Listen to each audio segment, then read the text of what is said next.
everyone, welcome back to our channel. So today we are going to start one of the most important chapter for your NEET point of view, जो कि है cell cycle and cell division. Cell cycle and cell division में से कम 2 से 3 या 3 से 4 question हर बार आते हैं. तो ये जो चैप्टर है बहुत अच्छे से करना है. Next, these are the chapter which are going to be cover by me. Apart from that ये 10 चैप्टर जो है हमने बायोलॉजी के कंप्लीट कर लिए हैं. उसके अलावा कम्युनिटी पोस्ट पे डेली मैं क्वेश्चन 7 PM पे अराउंड अपलोड करती हूँ. सो आज का जो इतना चैप्टर है that is a cell cycle and cell division. उससे फटाफट से जो है शुरू करते हैं. ठीक है, सबसे पहले हम बात करते हैं what are the characteristics of cell. Cell के क्या कैरेक्टरिस्टिक हैं. ठीक है, सेल के क्या कैरेक्टरिस्टिक है. What are the characteristic of the cell. So there are 2 characteristic of a cell, जिसे हम कहते हैं, पहले को कहते हैं ग्रोथ, दूसरे को कहते हैं रिप्रोडक्शन. Growth and reproduction. आप सेल साइकिल और सेल डिवीजन से क्या समझ रहे हैं. एक सेल की साइकिल होगी. ठीक है, जैसे किसी भी इंडिविजुअल की एक पूरी लाइफ स्पैन होती है, उसका जन्म से लेके मरण तक का पूरा उसे साइकिल कहते हैं. और सेल डिवीजन का मतलब है सेल डिवाइड करना. So they are the 2 different processes of cell. Next, अगर हम बात करें करेक्टरिस्टिक ऑफ सेल की, तो सेल के क्या क्या करेक्टरिस्टिक है. सेल क्या करती है. सेल ग्रोथ भी करती है, रिप्रोडक्शन भी करती है, Indeed of all living organism. Next, अगर हम बात करें तो सेल डिवीजन ज़रूरी क्यों है. Why there is important for cell division. तो सेल डिवीजन जो है बहुत ज़्यादा इम्पॉर्टेंट है जितने भी लिविंग ऑर्गेनिज्म हैं उन सब के लिए. लेकिन जब कभी भी सेल डिवाइड करती है उस टाइम पे 2 प्रोसेस और अकर होते हैं. उन्हीं के साथ. एक को कहते हैं डीएनए रेप्लिकेशन और दूसरे को कहते हैं सेल ग्रोथ. तो ये तीनों के तीनों प्रोसेस. ठीक है, कौन कौन से. पहला सेल ग्रोथ, सेल डिवीजन और डीएनए रेप्लिकेशन. ये तीनों के तीनों प्रोसेस जो हैं एक कोऑर्डिनेटेड वे में चलते हैं. They all are occur in a coordinated way. तीनों के तीनों कोऑर्डिनेटेड वे में चलते हैं to ensure that daughter cell, जो भी इनकी सेल जब भी डिवाइड होगी तो जो भी डॉटर सेल है उनके पास प्रॉपर एक इंटैक्ट जीनोम हो. ठीक है, that is a daughter cell contain a proper intact genome. Cell containing a intact genome.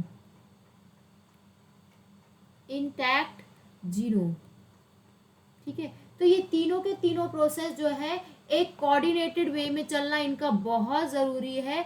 So that जो भी डॉटर सेल इनसे बनेगी उनके पास अपना अपना एक पूरा प्रॉपर तरीके का जीनोम हो. ठीक है, नेक्स्ट हम बात करते हैं सेल डिवीजन होती क्यों है, क्या ज़रूरी है सेल डिवीजन का होना. ठीक है, whenever there is a cell divide, जब कभी भी सेल डिवाइड करता है, दिस इज अ सेल, ये उसका न्यूक्लियस. ये सेल ने ग्रोथ करी, सेल ग्रो किया तो सेल का साइज बढ़ा, साथ के साथ न्यूक्लियस का भी साइज बढ़ा. ठीक है, जब सेल छोटी थी, ठीक है, तो जो न्यूक्लियस था वो उस टाइम पे जो न्यूक्लियस था वो पूरे सेल को कंट्रोल कर रहा था, क्योंकि उस टाइम पे साइटोप्लाज्म भी जो था कम था. ठीक है, लेकिन जब सेल का साइटोप्लाज्म ज़्यादा हो गया, ठीक है, न्यूक्लियस भी बढ़ा लेकिन सेल का साइटोप्लाज्म बहुत ज़्यादा हो गया. अब न्यूक्लियस के पास इतनी एफिशिएंसी नहीं है कि वो इतने बड़े साइटोप्लाज्म को कंट्रोल कर सके. तो इसी वजह से क्या है, सेल डिवीजन होती है.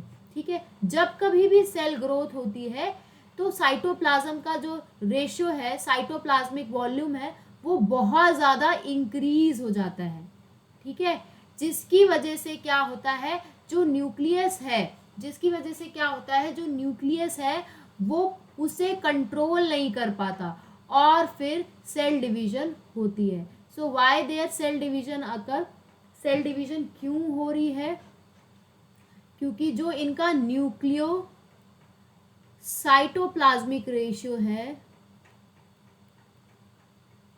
न्यूक्लियोसाइटोप्लाज्मिक रेशियो है, वो क्या हो गया? डिस्टर्ब्ड हो गया. क्या हो गया? डिस्टर्ब हो गया. डिस्टर्ब हो गया. किसकी वजह से? Due to increase in size. Due to increase in size. In size. अब जो न्यूक्लियस है वो कंट्रोल नहीं कर पा रहा. Nucleus is unable to control. Nucleus है जो कंट्रोल नहीं कर पा रहा. क्या बढ़ गया है? दैट इज साइटोप्लाज्मिक रेशियो जो है, जो न्यूक्लियोसाइटोप्लाज्मिक रेशियो है,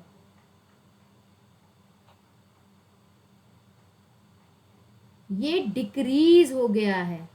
ये क्या हो गया है? डिक्रीज हो गया है. और आपका जो ये है that is cytoplasmic nuclear ratio, ये इंक्रीज हो गया. तो एक तरीके से जो पूरे का पूरा न्यूक्लियोसाइटोप्लाज्मिक रेशियो है वो क्या हो गया है? जिसकी वजह से डिस्टर्ब हो गया है.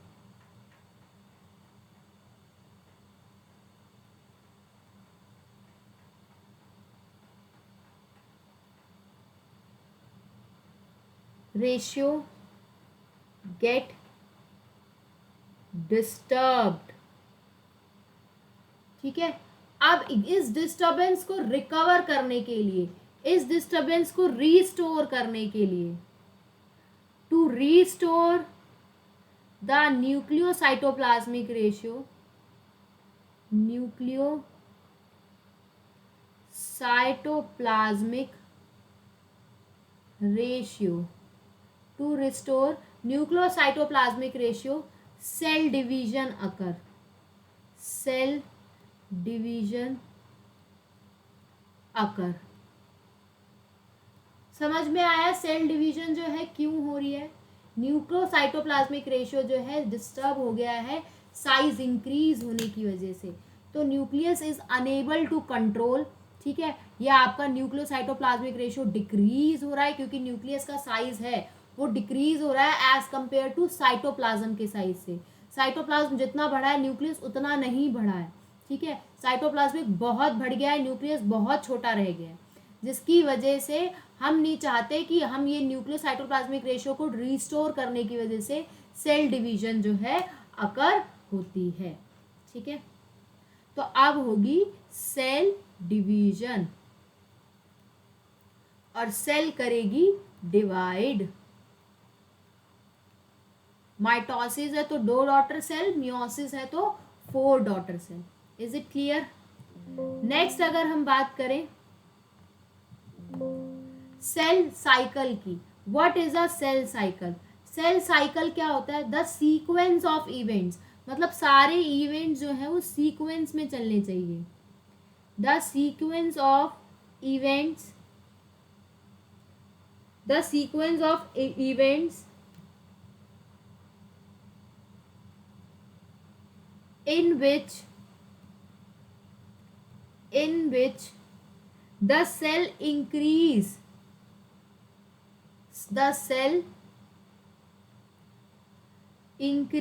in size. सेल जो है अपना साइज बढ़ा ले. साइज मतलब साइटोप्लाज्मिक रेशियो बढ़ा ले. क्या बढ़ा ले? Cytoplasmic ratio. That is a cytoplasmic growth. ये साइटोप्लाज्मिक ग्रोथ कैसी होती है बेटा? ये कॉन्टिन्यूअस प्रोसेस है. Continuous process. ठीक है. तो सीक्वेंस ऑफ इवेंट्स, एक सीक्वेंस ऑफ इवेंट्स लगातार सीक्वेंस में चलने चाहिए जिसमें सेल जो है इंक्रीज करे अपना साइज, मतलब साइटोप्लाज्मिक ग्रोथ करे. ठीक है. उसके अलावा और क्या करे? Cell duplicates its genome. Cell duplicate its genome. Duplicate its genome का मतलब डीएनए रेप्लिकेशन करे, duplicate its genome and other organelle, और साथ के साथ जितने भी ऑर्गेनली हैं उन सब का डुप्लीकेशन करे, और क्या करे, सिंथेसिस ऑफ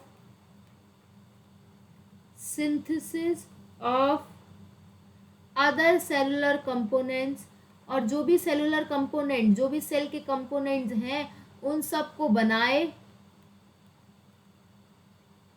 ठीक है,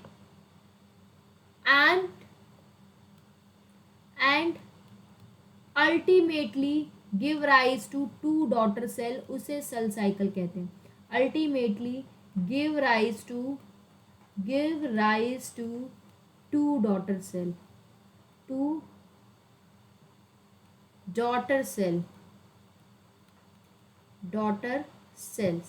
ठीक है। क्या क्या काम करना है, एक तो अपना साइज इंक्रीज करना है, साइटोप्लाज्मिक ग्रोथ करनी है, उसके बाद जो भी सेल का जीनोम है, आरएनए डीएनए, उसका डुप्लीकेशन करना है, और सेल के अंदर क्या क्या प्रेजेंट है सबका क्या करना है, डुप्लीकेशन करना है, ठीक है। That is cell duplicates is genome and other organelle, जितने भी ऑर्गेनली प्रेजेंट हैं उन सब का डुप्लीकेशन जो है सेल को करना है। आई थॉट ये सर्कल में आ जाए बट ये आ ही नहीं रहा, just give me a 1 minute. जितने भी ऑर्गेनली हैं डीएनए वगैरह सबको जो है ये सारा काम जो है करना है। उसके बाद क्या करने हैं, जितने भी कंपोनेंट्स हैं उन सब की सिंथेसिस करनी है, और कितनी सेल देनी है, 2 डॉटर सेल देनी है। उसी को हम कहेंगे सेल साइकिल, ठीक है। चलिए टॉपिक को जो है अब आगे बढ़ाते हैं, ठीक है, यहाँ तक क्लियर है। नेक्स्ट, ये जो सेल साइकिल है वो किसके कंट्रोल में है, तो ये सेल साइकिल जो है that is in under genetic control, ठीक है। जेनेटिक कंट्रोल स्पेशली मेंशन कर रखा है क्योंकि इस पे बहुत बार क्वेश्चन आता है। Next, time of cell cycle की बात करनी है। हर एक इंडिविजुअल के अंदर, हर एक ऑर्गेनिज्म के अंदर जो सेल साइकिल की ड्यूरेशन है वो बहुत अलग अलग रहती है। अगर हम बात करें ह्यूमन सेल की, तो ह्यूमन सेल जो है वो 24 आवर, दैट इज 24 आवर्स लेती है, ठीक है। ईस्ट की अगर हम बात करें तो 90 मिनट्स में डिवाइड होती है, या कहो 1.5 घंटे में। वेयर एज बैक्टीरिया का कहीं कहीं 20 मिनट्स लिखा है, कहीं कहीं 18 मिनट्स लिखा है, ठीक है। So this is a duration of a cell cycle जो कि ऑर्गेनिज्म टू ऑर्गेनिज्म जो है वेरी करती है। नेक्स्ट हम बात करेंगे, मैंने यहाँ पे एक चीज लिखी थी, अगर आपने ध्यान दिया हो कि जो भी है, मतलब whenever there is a cell cycle occur, progeny cells will get the intact genome. So what do you mean by a genome? genome होता क्या है, genome होता है haploid content of a cell, haploid content of a cell, किसी भी cell का haploid content। For example अगर हम बात करते हैं ह्यूमन सेल की, अगर ह्यूमन सेल के हैप्लॉइड कंटेंट की बात करें तो there are 46 numbers of chromosomes. कितने क्रोमोसोम्स होते हैं, 46। सो अगर क्रोमोसोम का हैप्लॉइड कंटेंट देखिए तो वो होता है 23 क्रोमोसोम्स। नेक्स्ट, वहीं पर अगर हम बात करें ह्यूमन सेल की, तो जो ह्यूमन सेल का डीएनए कंटेंट होता है that is 6.6 into 10⁻⁹ base pair. अगर उसका हैप्लॉइड कंटेंट देखते हैं तो that is comes out to be 3.8 into 10⁻⁹ base pair. Is it clear? So this is a genome, किसी भी सेल का हैप्लॉइड कंटेंट। नेक्स्ट हम बात करते हैं what are the phases of cell cycle. आपको कैरेक्टरिस्टिक्स पता चल गए सेल के कि ग्रोथ एंड रिप्रोडक्शन। फेजेस क्या होते हैं बेटा, फेजेस होते हैं अलग, एक होता है इंटरफेज और एक होता है एम फेज। अगर हम बात करते हैं इंटरफेस की, तो इंटरफेस को रेस्टिंग फेज भी कहा जाता है। It is also known as resting phase. ठीक है, एम फेज क्या होता है? It is a actual division phase, मतलब एम फेज में ही डिवीजन होती है, डिवीजन फेज। नेक्स्ट अगर हम बात देखें तो 95% जो है इंटरफेस में ही रहते हैं। अगर कोई भी सेल है तो वो मोर देन 95% इंटरफेस में ही रहती है। अगर हम किसी भी सेल की बात करें तो कोई भी जो सेल है वो अपना 95% जो है इंटरफेस में रहती है। फॉर एग्जाम्पल अगर हम ह्यूमन सेल देखें ना, तो ह्यूमन सेल का मैंने आपको लिखा है 24 आवर है ड्यूरेशन सेल साइकिल की, तो 23 आवर तो वो इंटरफेज में ही रहती है, रेस्ट में ही रहती है, प्रिपरेटरी फेज में ही रहती है। अभी इस इंटरफेस के बारे में और पढ़ेंगे। और एम फेज जहां पे एक्चुअल सेल डिवीजन होती है वो सिर्फ होता है लेस देन 5%। वो कितना होता है? That is a less than 5% of duration. ठीक है, नेक्स्ट। सो ये है इंटरफेस के बारे में और एम फेज के बारे में। इनके बारे में अभी डिटेल में पढ़ेंगे। ठीक है, बी पेशेंट, आराम से चैप्टर पढ़ेंगे। ठीक है, उसके अलावा जिस दिन मैं ये रिकॉर्डिंग कर रही हूँ, so that is 16th of सितंबर। एज यू ऑल नो, अगर आपने फर्स्ट डे से लेक्चर शुरू किया होगा तो आपने बहुत सी चीज़ें कंप्लीट कर ली होंगी। मेरा आपसे यही कहना है कि इसी तरीके से पढ़ते रहिए, और साथ के साथ अगर आपको कोई टीचर जो है सारा कंटेंट प्रोवाइड कर रहा है, आपको शेड्यूल बता रहा है, चीज़ें बता रहा है, तो आपका स्ट्रेस लेवल भी कहीं ना कहीं कम होगा, एंजाइटी कम होगी। बिकॉज आज जो है यूट्यूब देख लो या कोई भी प्लेटफॉर्म देख लो, एक ही चीज़ से भरा हुआ है, जो 2017 AIR1 का जिन्होंने सुसाइड अटेम्प्ट कर लिया। सो उसके लिए मतलब हम हर तरीके से बच्चों को प्रिपेयर करते हैं कि आपको ऐसे प्रिपरेशन करनी है, ऐसे प्रिपरेशन करनी है, लेकिन समहाउ कहीं हम ये नहीं बताते कि आपका मेंटल पीस कितना ज़रूरी है, खुश रहना कितना ज़रूरी है, थोड़ी सी मस्ती करना कितना ज़रूरी है। हर एक चीज़ इम्पॉर्टेंट होती है। मैं अपने एंड से इतना कर सकती हूँ कि मेरे बच्चे जो भी मेरे से पढ़ रहे हो वो किसी भी तरीके से टेंशन में ना आए। If you are having anything जो कि आपको बॉदर कर रहा हो, परेशान कर रहा हो, you have a Instagram ID of me, go and message me. I am not going to जज you because I don't know you. ठीक है, मैं नहीं जानती हूँ आपको तो मैं जज नहीं करूँगी। प्लीज़ जो भी आपकी फ्रस्ट्रेशन है या आपकी एक्सपेक्टेशन है जिन पे आप खरे नहीं उतर पा रहे हो, समवेयर आपको डिस्टर्ब कर रहा है, तो आप मुझे मैसेज कर सकते हैं। आई एम हेयर कि हर हाल में आपको हेल्प करूँगी, हेल्प आउट करूँगी, and I will try my best so that कि कोई भी बच्चा अगर जिसको थोड़ी बहुत भी हेल्प मिल जाए तो that will be a great for me. साथ के साथ कुकर की भी सीटी बज गई है तो खाना भी जो है बन रहा है। ठीक है, हम यहाँ पर जो है इसे आगे बढ़ाते हैं और इंटरफेस और एम फेज की बारे में बात करते हैं। अगर हम इंटरफेस की बात करें तो इंटरफेस के अंदर 3 फेजेस होते हैं। ठीक है, पहला फेज, दूसरा फेज, तीसरा फेज। पहला होता है G1 फेज, दूसरा होता है S फेज और तीसरा होता है G2 फेज। वही अगर हम M फेज की बात करें तो M जो होता है दे आर ऑफ 2 टाइप। ठीक है, पहला कैरियोकाइनेसिस, कैरियोकाइनेसिस और दूसरा साइटोकाइनेसिस। वहीं हम बात करें कैरियोकाइनेसिस का मतलब क्या होता है? कैरियोकाइनेसिस का मतलब होता है nucleus division, nucleus division. Cytokinesis होता है साइटोप्लाज्म डिवीजन, न्यूक्लियस का डिवाइड होना और साइटोप्लाज्म का डिवाइड होना। ठीक है, डिवीजन। कैरियोकाइनेसिस जो होता है बेटा वो 4 तरीके का होता है, याद करने का तरीका पी मैट। ठीक है, पी मैट,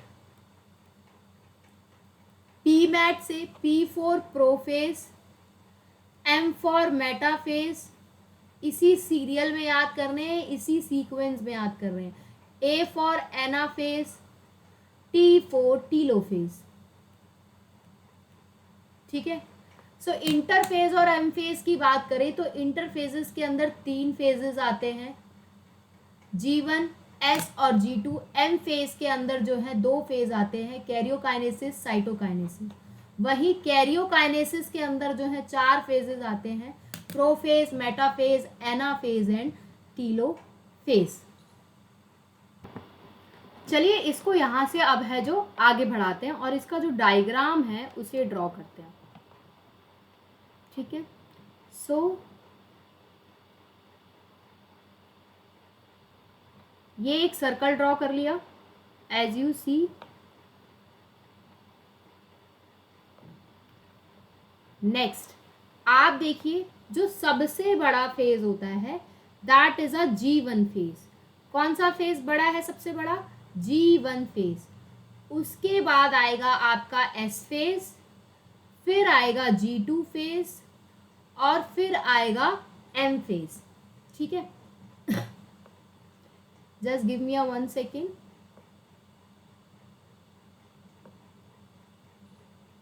ये बनाया आपने G1 phase, G1, this is a S phase, this is a G2 phase और this is a M phase. ठीक है, M फेज जो है वो छोटा बनाना है आपको।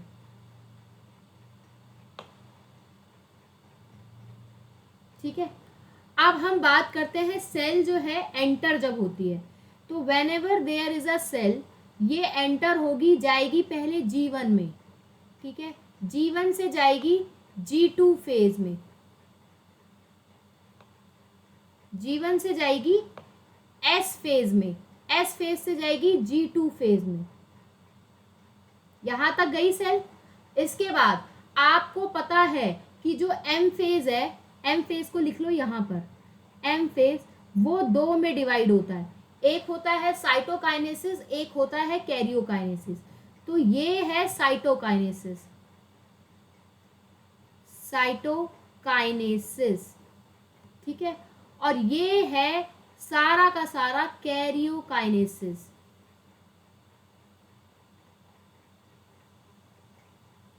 कैरियोकाइनेसिस।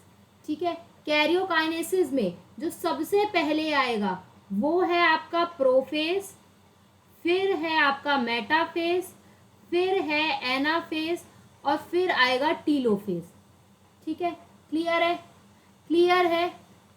क्लियर है यहाँ तक? ये इसको थोड़ा सा सही बना देते हैं, नहीं तो अभी कमेंट आ जाएगा कि मैम को आता नहीं है।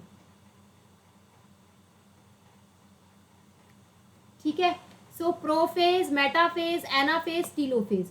अगर आप स्पेलिंग पूरी लिख पा रहे हैं तो लिख लीजिए, मेरी तो भाई आधी स्पेलिंग आएगी। टीलोफेज। कई बार क्या होता है कि जब ऐसे सेल यहां से लेके यहां तक जा रही है और यहां तक साइटोकाइनेसिस तक गई, ठीक है, उसके बाद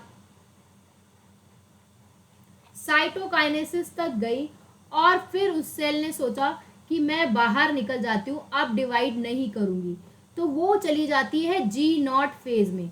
मतलब उस सेल का है अब मैं डिवाइड नहीं करूंगी और वो बाहर निकल जाती है, तो वो होता है G0 फेज, जो कि आपके इंटरफेज और एम फेज दोनों में नहीं आता है कि सेल जो है उसने पूरा साइकिल किया और साइकिल से एग्जिट ले लिया, क्योंकि अब उसको डिवाइड नहीं करना है, उसे हम कहते हैं G0 फेज।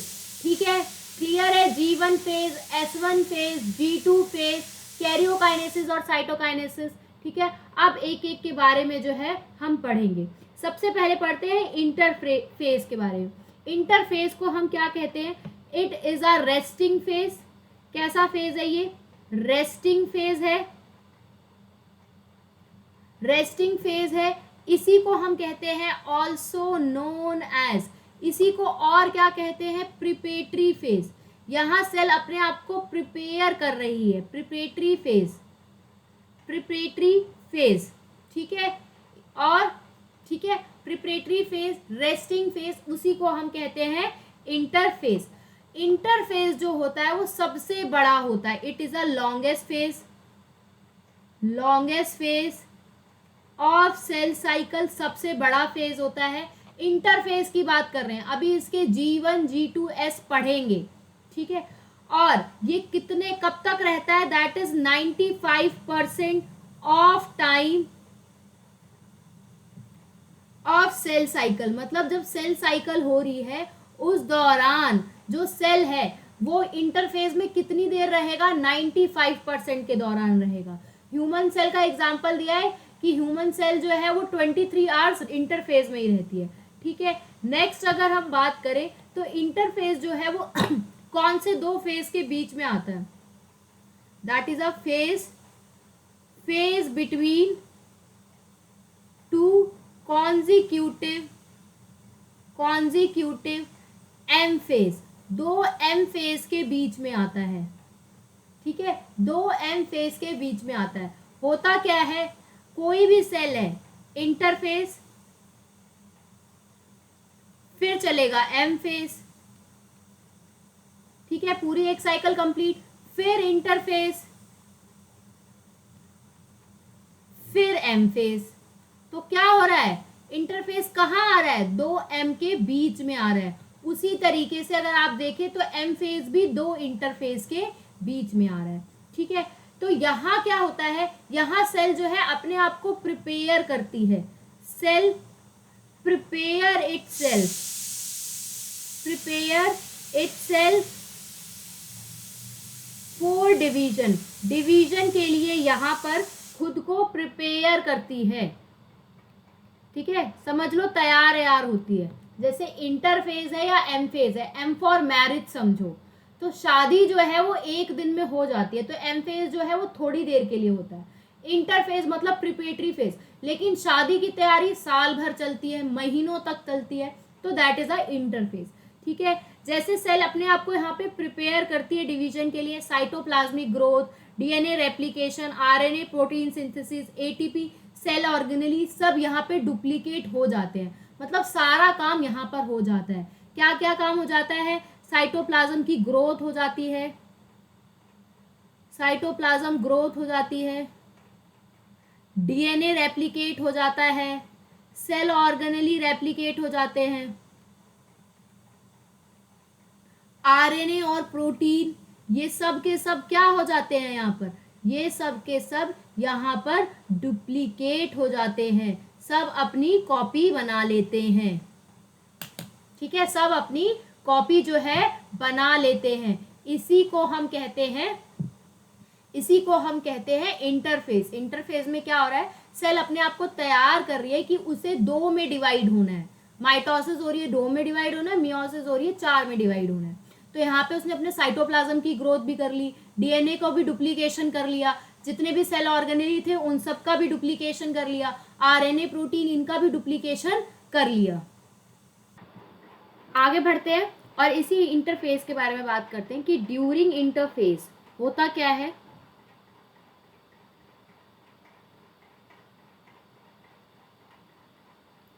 ड्यूरिंग इंटरफेस जो सेल होती है इट इज मेटाबॉलिकली एक्टिव।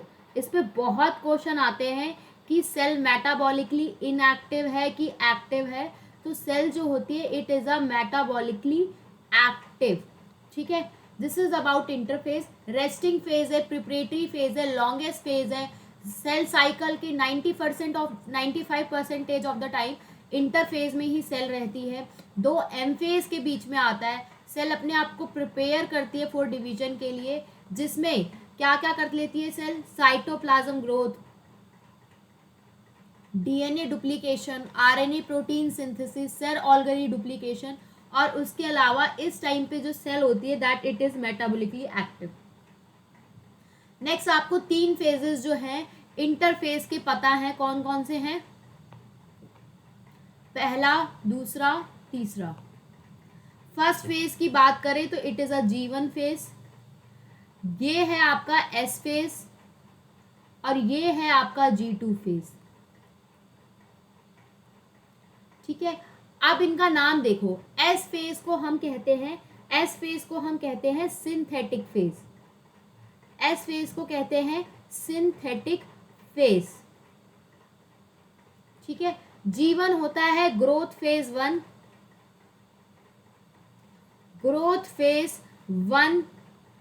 और ये है ग्रोथ फेज 2, ये है ग्रोथ फेज 2, ग्रोथ फेज 2। साथ के साथ ये सिंथेटिक फेज से पहले आ रहा है, इसीलिए हम इसे प्री सिंथेटिक फेज कहते हैं। क्या कहते हैं? Pre synthetic phase, pre synthetic phase. और ये वाला जो फेज है सिंथेटिक फेज के बाद में आएगा, तो ये हो जाएगा post synthetic phase.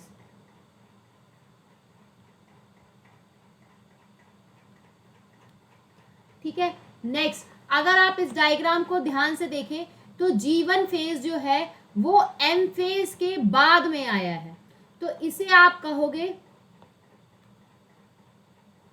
Post mitotic phase, post mitotic phase. और अगर आप यहां पे देखो ध्यान से, तो M फेज से, ये M फेज है, इस M फेज से पहले G2 फेज है, तो इस G2 फेज का दूसरा नाम हो जाएगा pre mitotic phase, pre mitotic phase. ठीक है। अब एक एक फेज के बारे में फटाफट से डिस्कस कर लेते हैं। थोड़ा थोड़ा सा है, मैं डायग्राम में ही बता देती, पर अलग से लिखना जो है ज़्यादा ठीक रहता है। आपको इनके जो नाम है वो पूरे पता होंगे, प्री सिंथेटिक, प्री सिंथेटिक और post mitotic, post mitotic. Mitotic के बाद और सिंथेटिक से पहले वाले फेज को G1 फेज या ग्रोथ फेज कहते हैं। G1 फेज जो होता है ये सबसे बड़ा लॉन्गेस्ट फेज होता है। कैसा फेज है ये? लॉन्गेस्ट फेज है। नेक्स्ट, अगर हम बात करें पूरी सेल साइकिल ऑफ इंटरफेज में से, इंटरफेज का सबसे बड़ा लॉन्गेस्ट फेज है। ठीक है। G1 फेज में होता क्या है? G1 फेज में दो चीजें हैं। लॉन्गेस्ट फेज तो मैंने आपको बता दिया, लेकिन during the G1 phase, during G1 phase, G1 phase there is two condition, दो कंडीशन है। पहली, अगर सेल जो है फ्रिक्वेंटली डिवाइड हो रही है, जल्दी जल्दी डिवाइड हो रही है, सेल फ्रिक्वेंटली डिवाइड हो रही है, फ्रिक्वेंटली डिवाइड हो रही है। और यहां पर है कि सेल जो है कभी कभी डिवाइड हो रही है, सेल डिवाइड समटाइम्स,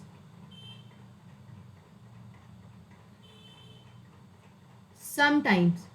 तो जब सेल जल्दी जल्दी डिवाइड हो रही है, जब सेल जो है जल्दी जल्दी डिवाइड हो रही है, जैसे कि मैरिस्मेटिक, मैरिस्मेटिक जो फेज होता है या ह्यूमन स्किन सेल्स होते हैं, तो यहाँ पर आपको शॉर्टर G1 फेज देखने को मिलेगा। मतलब जो G1 फेज की ड्यूरेशन है वो थोड़ी सी शॉर्टर देखने को मिलेगी। और जब सेल कभी कभी डिवाइड होती है तब आपको लॉन्गेस्ट G1 फेज देखने को मिलेगा। क्लियर है? नेक्स्ट, सेल जल्दी जल्दी कहाँ डिवाइड होती है? जैसे कि मैरिस्मेटिक सेल, मैरिस्मेटिक, और दूसरी स्किन सेल। ठीक है, ठीक है। नेक्स्ट, अगर हम बात करें G1 क्या क्या काम करती है, क्या क्या चीजें करती है, देखो एक तो मैंने आपको लिखाया है कि साइटोप्लाज्मिक ग्रोथ जो होती है it is a continuous process. तो चाहे G1 फेज हो, चाहे G2 फेज हो, चाहे S फेज हो, साइटोप्लाज्म जो है इंक्रीज होता रहेगा। ठीक है। तो आपको G1 के क्या क्या फंक्शन लिखने हैं?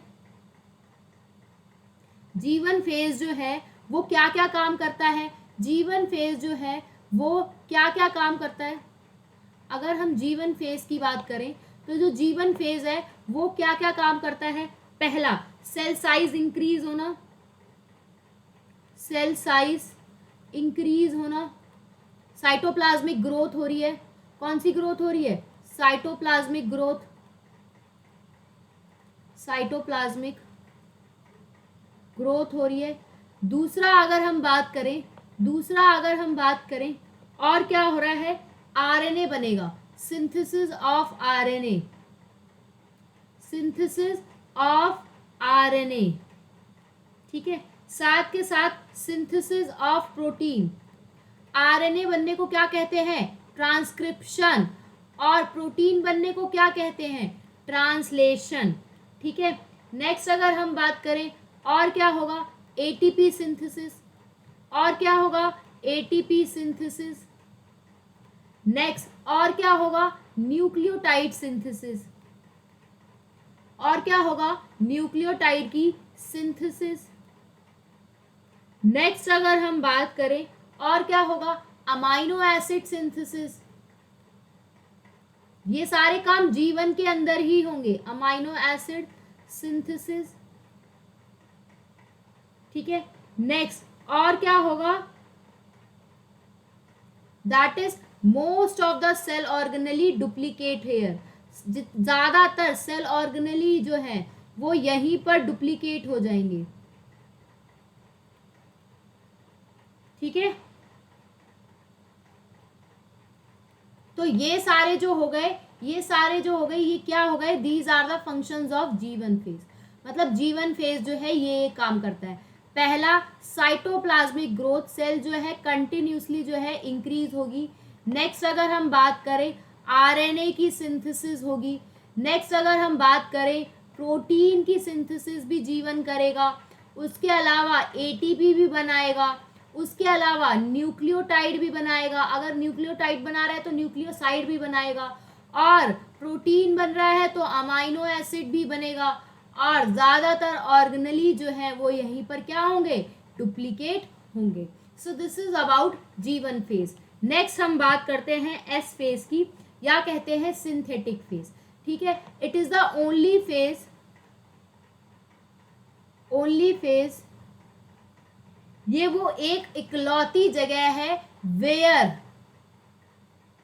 डीएनए रेप्लिकेट्स, जहां डीएनए रेप्लिकेट होता है। कौन रेप्लिकेट होता है, डीएनए रेप्लिकेट होता है, या कहो डीएनए का डुप्लीकेशन होता है, या डीएनए की कॉपी बनती है। ठीक है, अब हम एस फेज की अगर हम बात करें, जस्ट अ सेकेंड। ठीक है, अगर हम एस फेज की बात करें तो एस फेज का फंक्शन क्या है, डीएनए सिंथेसिस करना। डीएनए को बनाने का काम कहाँ होगा, एस फेज में। साथ के साथ सेंट्रियोल बनना, साथ के साथ सेंट्रियोल डुप्लीकेशन होना, सेंट्रियोल डुप्लीकेशन। अब ये सेंट्रियोल जो है वो सेल के अंदर कहाँ प्रेजेंट होता है, साइटोप्लाज्म के अंदर। कौन सी सेल में होता है, प्लांट सेल में कि एनिमल सेल में, एनिमल सेल में।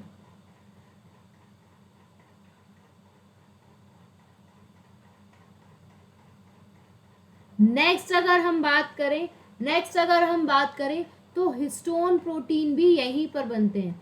हिस्टोन प्रोटीन जो है उनका सिंथेसिस भी यही होता है। तो जो हिस्टोन प्रोटीन होते हैं they are also synthesised here.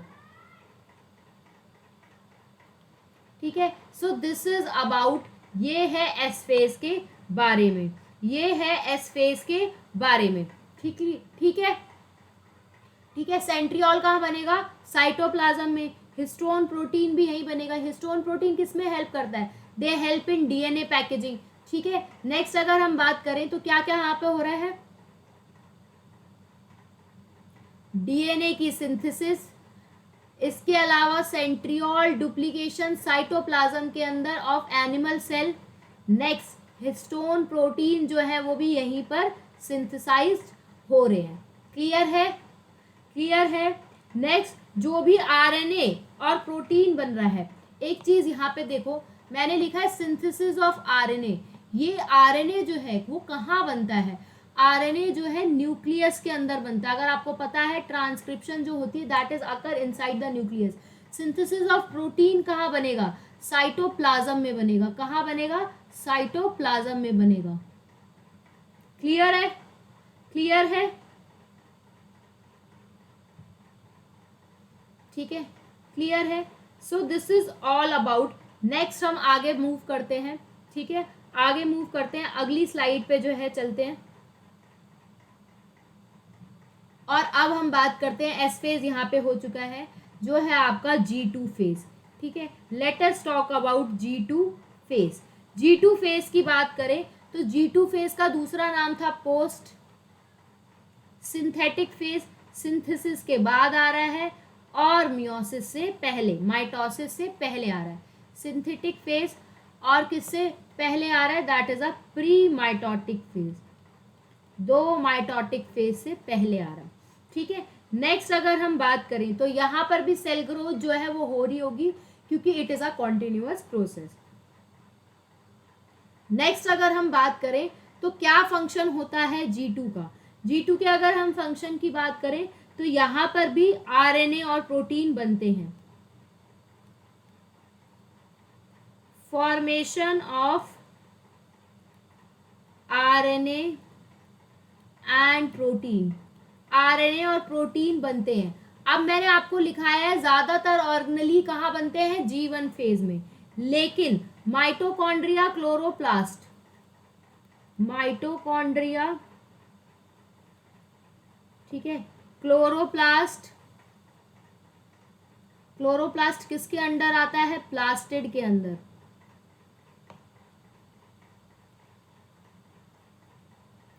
Chloroplast and Golgi body, and Golgi body, ये सब कहाँ बनेंगे, ये सब बनेंगे यहाँ, ये सब यहाँ डुप्लीकेट होंगे। कहाँ डुप्लीकेट होंगे, G2 फेज में। ज्यादातर ऑर्गेनली कहाँ हो जाते हैं, G1 में ही हो जाते हैं। ये तीन यहाँ पर होते हैं। नेक्स्ट अगर हम बात करें तो ट्यूबुलिन प्रोटीन का सिंथेसिस भी कौन करेगा, यही करेंगे, G2 phase, tubulin protein synthesis. ये ट्यूबुलिन प्रोटीन जो है कहाँ बनेगा, न्यूक्लियस के अंदर या साइटोप्लाज्म के अंदर। तो ये जो ट्यूबुलिन प्रोटीन की सिंथेसिस है that is occur in cytoplasm. कहाँ होगी, साइटोप्लाज्म में होगी। क्लियर है, क्लियर है। तो हमने यहाँ पे क्या क्या पढ़ा, क्या क्या बन रहा है, दैट इज एक आरएनए और प्रोटीन, तो जैसे जीवन में बन रहा था वैसे यहाँ पर भी बनेगा। नेक्स्ट अगर हम बात करें माइटोकॉन्ड्रिया, गोल्जी बॉडी और क्लोरोप्लास्ट, प्लास्टिड वगैरह का डुप्लीकेशन यहाँ पर होगा, लेकिन ज्यादातर ऑर्गेनेली जो है उनका डुप्लीकेशन G1 में हो जाता है। उसी तरीके से ट्यूबुलिन प्रोटीन की सिंथेसिस जो है वो कहाँ होगी, दैट इज वो भी यहीं पर होगी। कहाँ पर होगी, ये वो भी यहीं पर होगी। किसकी, ट्यूबुलिन प्रोटीन सिंथेसिस जो है उस वो भी सिंथेसिस कौन करेगा, that is a G2 face करेगा। कौन करेगा, G2 फेस करेगा। ठीक है, अब हम बात करते हैं G0 फेज की।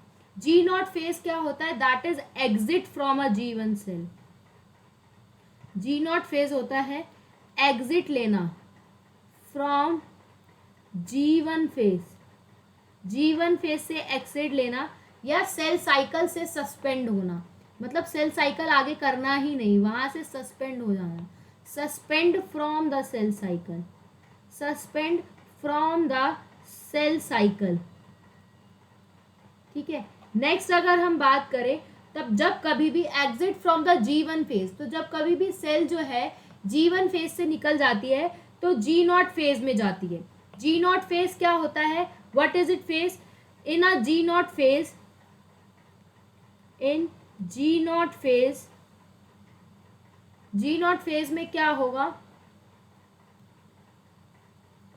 सेल इज नॉट डिवाइडिंग, जो सेल है वो डिवाइड नहीं करेगी। सेल इज नॉट डिवाइडिंग, कैसी सेल हो जाएगी, it is a differentiated and mature cell, differentiated and mature cell. ठीक है, mature cell. Next G0 phase में सेल कैसी रहती है, it is also metabolically active. Cell कैसी रहेगी, metabolic active, metabolic active. Next अगर हम बात करें, लेकिन एक्टिव है लेकिन प्रोलिफरेट नहीं करेगी, but did not proliferate. Did not proliferate का मतलब डिवाइड करना, प्रोलिफरेट डिवाइड नहीं करेगी, डिवाइड जो है वो नहीं करेगी। ठीक है, clear. So this is about a G0 phase. ठीक है, अब हम बात करते हैं माइटोसिस जो है। अब हम बात करते हैं माइटोसिस जो है वो कहाँ कहाँ होती है। माइटोसिस जो है कहाँ कहाँ होती है, तो जो माइटोसिस है वो एनिमल्स में भी होती है और प्लांट्स में भी होती है। एनिमल्स में भी होती है, प्लांट्स में भी होती है। अगर हम बात करें इन एनिमल्स, तो एनिमल्स में आपको डिप्लॉयड सेल में देखने को मिलेगी, डिप्लॉयड सोमैटिक सेल्स में देखने को मिलेगी। कौन सी सेल में देखने को मिलेंगी? डिप्लॉयड सोमैटिक सेल्स में देखने को मिलेंगी। एक्सेप्शन क्या है इसका? What is the exception of this? एक इसका एक्सेप्शन है, वो एक्सेप्शन क्या है कि माइटोसिस जो है वो आपको देखने को मिलती है ड्रोन्स में, और ड्रोन्स जो है वो डिप्लॉयड नहीं है। ड्रोन्स इन हनी बी, ठीक है। ड्रोन्स क्या है? हैप्लॉयड ऑर्गेनिज्म है, ठीक है। मियोसिस, माइटोसिस जो है वो हैप्लॉयड सेल्स में भी अकर करती है।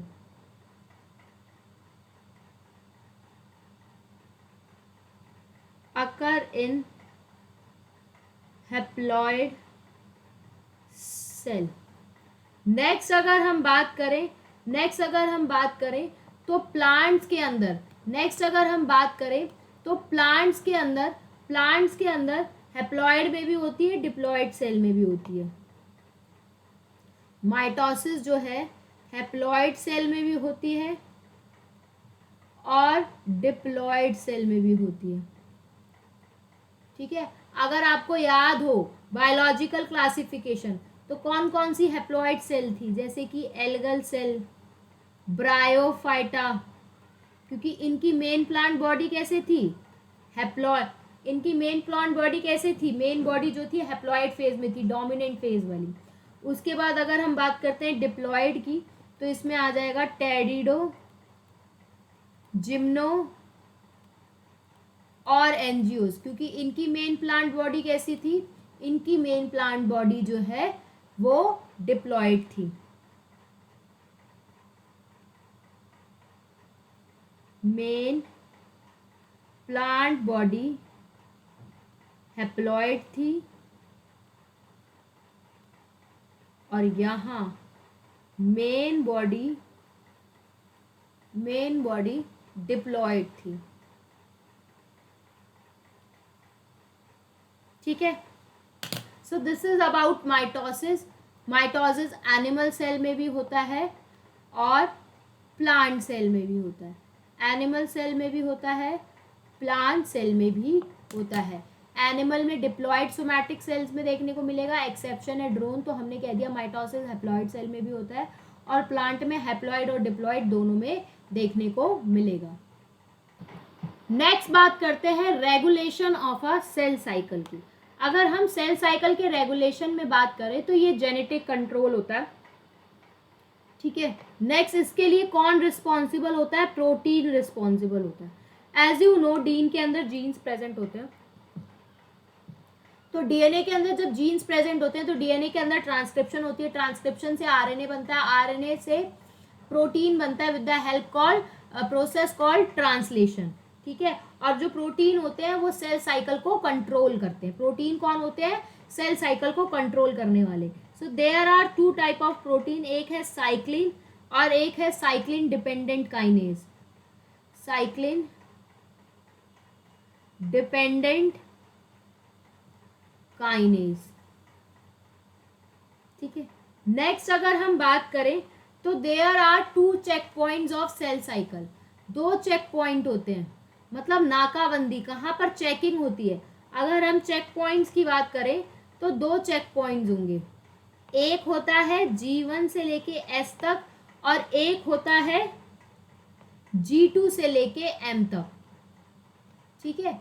एक G1 से लेके S तक, एक होता है G2 से लेके M तक। ये G1 से लेके S तक वाला जो है वो बहुत ज़रूरी मेजर चेक पॉइंट है, मेजर चेक पॉइंट, ठीक है। ये कौन कंट्रोल करता है? तो इट वाज कंट्रोल्ड बाय कौन कंट्रोल करता है? साइक्लिन, ठीक है। दूसरा साइक्लिन डिपेंडेंट काइनेज,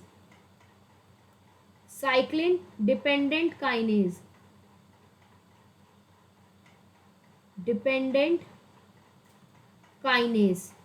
उसी तरीके से G2M की बात करें तो ये छोटा सा माइनर चेक पॉइंट है, माइनर चेक पॉइंट, ठीक है। नेक्स्ट अगर हम बात करें तो इस ये कौन कंट्रोल करता है, दैट वाज कंट्रोल्ड बाय, इन्हें कौन कंट्रोल करता है, एम साइक्लिन और cyclin dependent kinase, cyclin dependent kinase. Clear है। अब फटाफट से जो है अपना माइटोसिस जो है उसे शुरू करते हैं। चलिए ये चेक पॉइंट जो है हमने डिस्कस कर लिए हैं, इसके बाद आगे बढ़ते हैं। सो एक अनियन प्लांट है जिसमें मैंने बता रखी कि 2n इज इक्वल टू इतने क्रोमोजोम्स हैं, 16 क्रोमोजोम है और उसका डीएनए कंटेंट जो है दैट इज अ 2C। अब बताना है G1 phase, S phase, G2 और M फेज में क्या होगा, ठीक है। तो G1 फेज में 16 ही क्रोमोजोम्स रहेंगे, S फेज में भी 16 रहेंगे, G2 फेज में भी 16 ही क्रोमोजोम रहेंगे, ठीक है। नेक्स्ट अगर हम बात करें डीएनए कंटेंट की, इस एम फेज के बारे में हम बाद में बात करेंगे, ठीक है। जब आप इसे पढ़ लेंगे एम फेज के बारे में, इसके बारे में बाद में डिस्कस करेंगे, ठीक है, बाद में डिस्कस करेंगे। अगर हम वही बात करते हैं G1 फेज की, 2C डीएनए कंटेंट की, तो यहाँ 2C होगा। मैंने बताया था कि डीएनए रेप्लिकेशन में डीएनए डबल हो जाता है, तो यहाँ 4C हो जाएगा और यहाँ 4C हो जाएगा, ठीक है, ठीक है। और एम फेज में जब 2 डॉटर सेल्स बन जाएंगी तो यहाँ जो डीएनए कंटेंट है वो 2C हो जाएगा। Is it clear, is it clear, is it clear, is it clear. 2C हो जाएगा, मतलब एक के अंदर, ईच सेल के अंदर, ईच डॉटर सेल के अंदर, डॉटर सेल के अंदर। तो आपको यहाँ से क्या पता चला, आपको यहाँ से क्या पता चला, दैट इन एस फेज में क्या होता है, एस फेज में क्या होता है, डीएनए अमाउंट, डीएनए का जो अमाउंट है वो डबल हो जाता है, डीएनए का जो अमाउंट है वो डबल हो जाता है और क्रोमोसोम का नंबर सेम रहता है, क्रोमोसोम का नंबर सेम रहता है। क्रोमोसोम कहाँ पर चेंज होंगे मैं आपको बताऊंगी, लेकिन अभी आपको इतना समझना है, ठीक है। अब बात करते हैं एम फेज की, ठीक है, जिसे हम एक्चुअल डिवीजन फेज कहते हैं, एक्चुअल डिवीजन फेज, या इसे हम मोस्ट ड्रामेटिक फेज कहते हैं। सबसे ज्यादा ड्रामेटिक फेज है ये क्वेश्चन भी आया था, ऐसे लाइंस लिखी थी और लिखा हुआ था M phase is a most dramatic phase of cell cycle, ठीक है। नेक्स्ट, यहाँ पर जितने भी सेलुलर कंपोनेंट्स होते हैं उन सब का क्या होता है, रीऑर्गेनाइजेशन,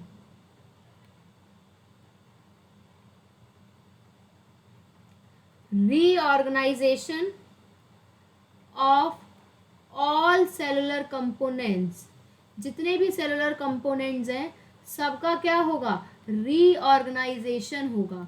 नेक्स्ट, आपको पता है एम फेज जो होता है वो 2 में डिवाइड है, कैरियोकाइनेसिस और साइटोकाइनेसिस। कैरियोकाइनेसिस का मतलब होता है न्यूक्लियस का डिवीजन, साइटोकाइनेसिस का मतलब होता है साइटोप्लाज्म का डिवीजन। कैरियोकाइनेसिस जो है वो 4 भागों में डिवाइडेड है। कौन कौन से 4 भाग हैं, that is a PMAT, prophase, metaphase, anaphase, telophase, ठीक है। उसके बाद होगी साइटोकाइनेसिस, ठीक है। तो सबसे पहले हम डिस्कस करते हैं प्रोफेज के बारे में। अगर हम बात करते हैं प्रोफेज के बारे में तो प्रोफेज है क्या, अगर हम बात करते हैं तो it is a first phase of karyokinesis, ठीक है। प्रोफेज के बारे में डिस्कस कर रहे हैं। फर्स्ट फेज, पहला फेज है ऑफ कैरियोकाइनेसिस का सबसे पहला फेज है प्रोफेज। नेक्स्ट अगर हम बात करें तो कैरियोकाइनेसिस की शुरुआत यही प्रोफेज से होती है। प्रोफेज क्या करता है? That marks the beginning of karyokinesis, marks the beginning of beginning of beginning of karyokinesis, marks the beginning of karyokinesis. Next अगर हम बात करें तो क्रोमोसोम जो है इनिशियली कैसे होते हैं? लंबे लंबे थिन होते हैं और लॉन्ग होते हैं, लॉन्ग और थिन होते हैं, और एक ऊन की बॉल की तरह होते हैं, जो ऊन का गोला होता है उसकी तरह होते हैं। क्रोमोसोम, ठीक है, इनिशियली कैसे होते हैं? इनिशियली लॉन्ग और thin,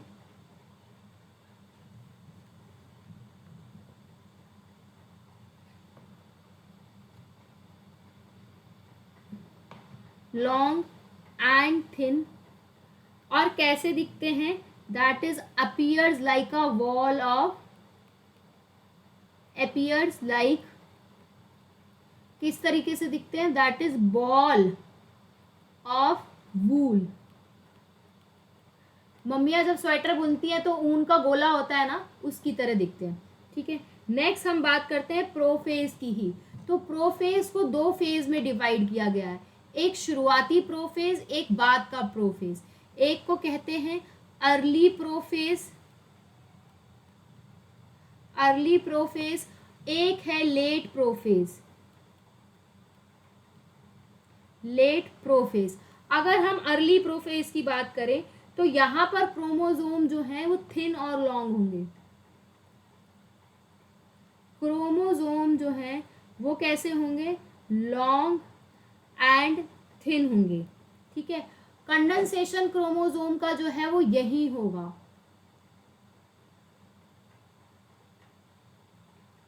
condensation of chromosome begin, मतलब क्रोमोसोम जो है कंडेंस होना शुरू कर देंगे। और क्या होगा? यहाँ इससे पहले जो क्रोमोसोम है वो सारे उलझे हुए होंगे, यहाँ पर अनटेंगल्ड होना चाहेंगे। पहले क्रोमोसोम कैसे है? इंटरवेंड है, मतलब उलझे हुए। तो यहाँ पे क्या होगा? That is untangling, that is untangling of chromosome occur, chromosome occur. साथ के साथ अगर हम बात करें, इसके अलावा जो सेंट्रोजोम होते हैं, सेंट्रोजोम क्या होते हैं? That is a pair structure of centriole, वो अपोजिट पोल्स की तरफ जाने लगेंगे। सेंट्रोजोम्स या सेंट्रियोल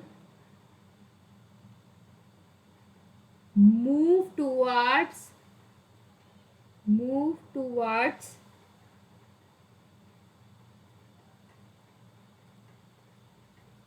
अपोजिट पोल्स की तरफ जाने लगेंगे। अब हम बात करते हैं लेट प्रोफेज की। तो यहाँ पर लेट प्रोफेज में क्रोमोसोम जो है वो अनटेंगल्ड हो चुके हैं और सिस्टर क्रोमैटिड्स की तरह दिखेंगे, ठीक है।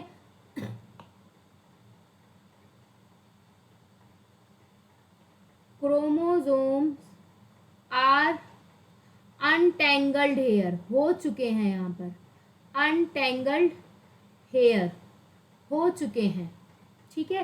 साथ के साथ अगर हम बात करें तो क्रोमोसोम कैसे दिख रहे हैं? They are look like a discrete unit, chromosome are discrete unit. कैसे दिख रहे हैं? डिस्क्रीट यूनिट की तरह दिख रहे हैं। कैसे दिख रहे हैं? डिस्क्रीट यूनिट की तरह दिख रहे हैं।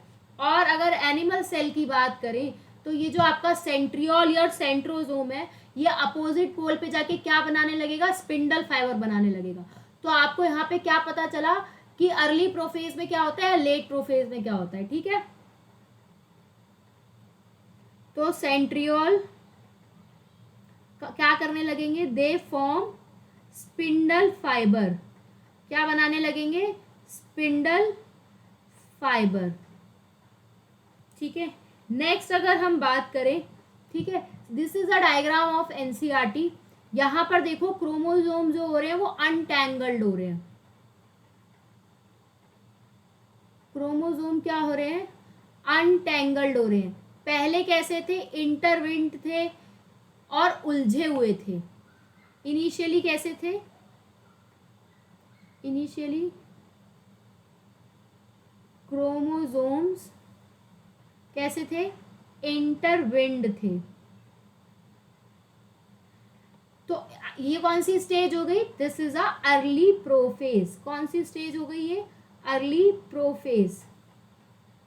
ठीक है, यहां पर जो सारा काम है वो हो चुका है, तो ये है late prophase, late prophase. Next आप देखो, नेक्स्ट आप देखो यहां पर, ये देखो न्यूक्लियर मेम्ब्रेन बनी हुई है, यहां पर टूट रही है। तो आपको यहाँ पे क्या देखने को मिला, आपको यहाँ क्या देखने को मिला, लेट लेट लेट प्रोफेज में कि जो न्यूक्लियर एनवेलप है डिसअपियर हो रही है। न्यूक्लियर एनवेलप क्या हो रही है, डिसअपियर हो रही है। गोल्गी बॉडी भी डिसअपियर हो रही है। गोल्जी बॉडी जो है वो भी क्या हो रही है, वो भी गायब हो रही है। साथ के साथ न्यूक्लियस जो है वो भी गायब हो रहा है, डिसअपियर हो रहा है। ठीक है, और एंडोप्लाज्मिक रेटिकुलम जो है वो भी गायब हो रहा है। ठीक है, क्लियर है यहां तक, क्लियर है।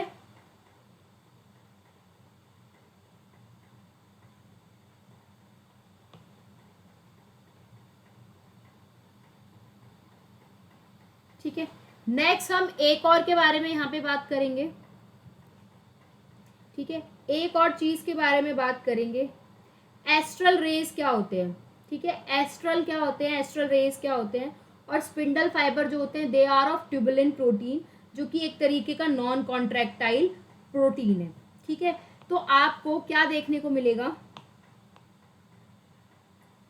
आप पेयर ऑफ एस्टर्स भी देखने को मिलेंगे, पेयर ऑफ एस्टर्स भी देखने को मिलेंगे। एस्टर क्या होते हैं, किसके बने हैं, they are made up of tubulin protein, जो कि कैसा है, नॉन कॉन्ट्रैक्टाइल प्रोटीन है।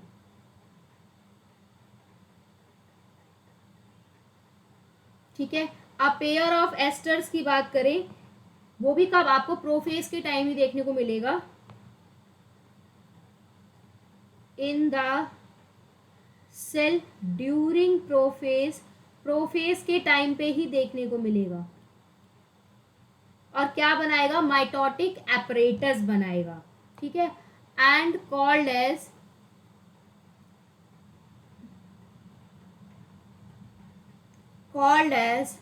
Mitotic mitotic apparatus. क्या बोलेंगे आप उसे, माइटोटिक एपरेटस। ठीक है, माइटोटिक एपरेटस होता है अ पेयर ऑफ एस्टर, जो कि ट्यूबुलिन नॉन कॉन्ट्रैक्टाइल प्रोटीन के बने होंगे। ठीक है, नेक्स्ट अगर हम बात करते हैं तो अब आगे बढ़ते हैं। ठीक है, और इसमें एक आधी चीज अभी और है, उनके बारे में फटाफट से डिस्कस करते हैं। ठीक है,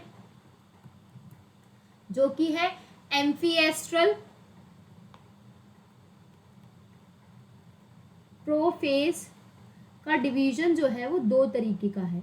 एक है एम्फीएस्ट्रल, क्या होता है, बहुत पहले इन पे क्वेश्चन आते थे, लेकिन ये बेसिक नॉलेज है, पता होनी चाहिए। एक होता है एनास्ट्रल। ठीक है, अब ये डिवीजन जो है वो किसके बेस पे हो रखी है, कि जो स्पिंडल फाइबर फॉर्म्ड हो रहे हैं microtubules in plants.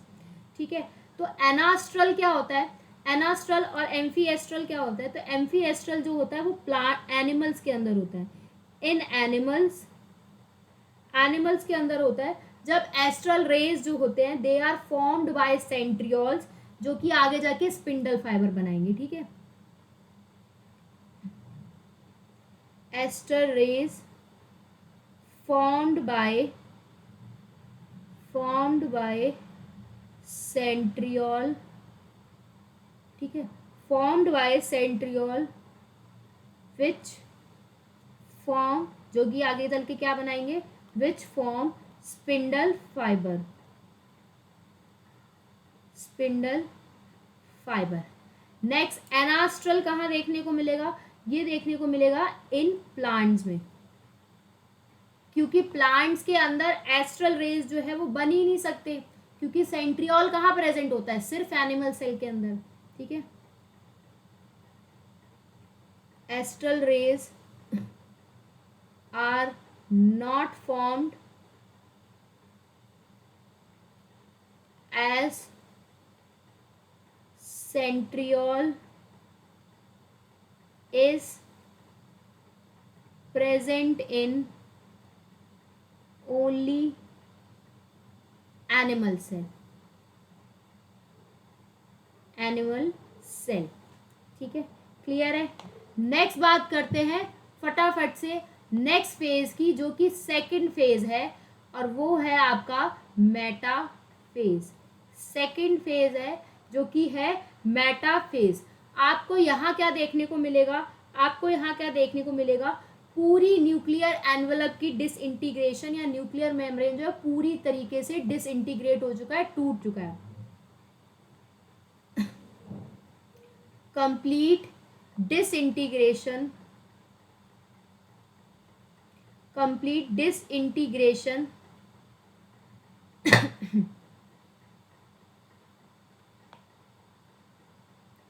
complete disintegration of nuclear envelope, nuclear envelope का पूरी तरीके से डिसइंटीग्रेशन जो है हो चुका है। नेक्स्ट अगर हम बात करें क्रोमोजोम जो है, क्रोमोजोम का कंडेंसेशन, कंडेंस होना, इकट्ठा होना, वो यहाँ कंप्लीट हो चुका है। कंडेंसेशन of chromosome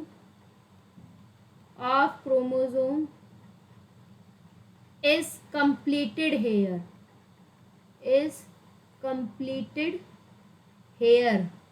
पूरी तरीके से कंडेंस जो है हो चुके हैं।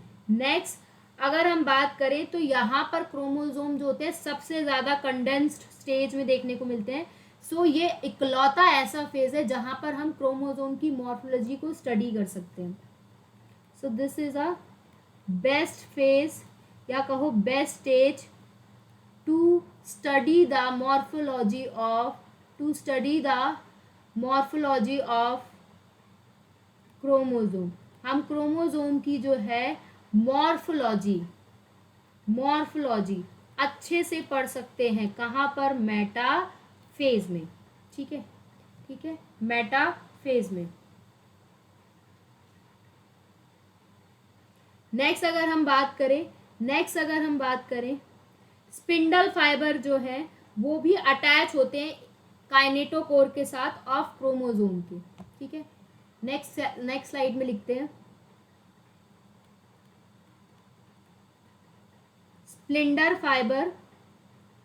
स्पिंडल फाइबर की अगर हम बात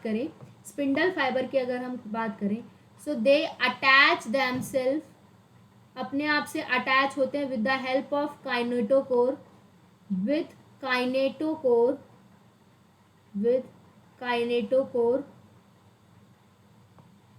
ऑफ क्रोमोजोम के काइनेटोकोर से अपने आप को स्पिंडल फाइबर जो है अटैच करते हैं। नेक्स्ट अगर हम बात करते हैं so this is a chromosome, ये है क्रोमोजोम, इस क्रोमोजोम का ये है सेंट्रोमियर, ठीक है, और ये है 2 काइनेटोकोर, ठीक है, ये जा रही है spindle fibre. So this is a spindle fibre, ठीक है, ये क्या है, ये है काइनेटोकोर, ठीक है। तो आपको क्या दिखने को मिल रहा है, एक single chromosome is attach to 2 spindle fibre, single chromosome is attached to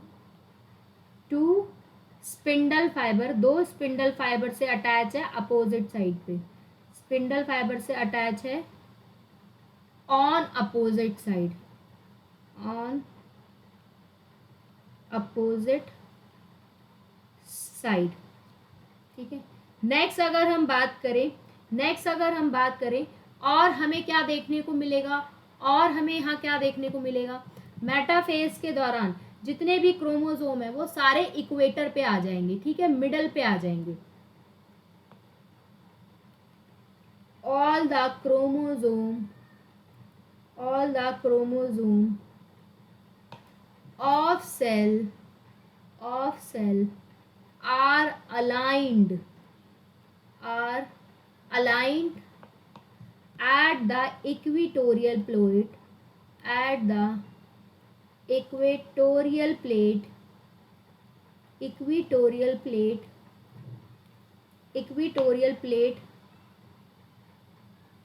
ठीक है, aligned at the equatorial, just give me a second, aligned at the equator लिखो, aligned at the equator, बिल्कुल एकदम मिडल में आ जाएंगे। ठीक है, इक्वेटर ऑफ सेल। और आपको क्या देखने को मिलेगा, सिंगल एक मेटाफेजिक प्लेट बन जाएगी, मेटाफेजिक प्लेट इज फॉर्म्ड। ठीक है, मेटाफेजिक प्लेट इज फॉर्म्ड, या कहो इक्विटोरियल प्लेट, या इक्विटोरियल प्लेट। क्लियर? अब as you see the diagram, ठीक है, डायग्राम देखो। So this is a diagram. ये जो डायग्राम है, क्रोमोसोम जो आ रहे हैं वो इक्वेटर की तरफ आ रहे हैं, मतलब ट्रांजिशन होने वाला है। So this is a transition to metaphase. ठीक है, ट्रांजिशन टू मेटाफेज। यहाँ नीचे मेटाफेजिक प्लेट आपको देखने को मिल रही है, तो ये आ चुका है मेटाफेज। क्लियर है?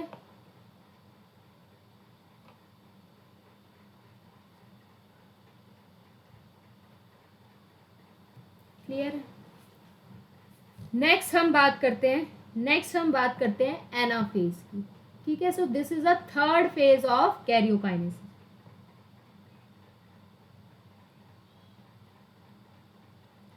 Third phase of karyokinesis. Next अगर हम बात करें, यहाँ क्या होता है, सेंट्रोमियर जो क्रोमोसोम को जोड़ रहा है वो स्प्लिट हो जाता है, टूट जाता है, अलग होने लगता है। स्प्लिटिंग ऑफ सेंट्रोमियर, सेंट्रोमियर जो है वो अलग होने लगेगा।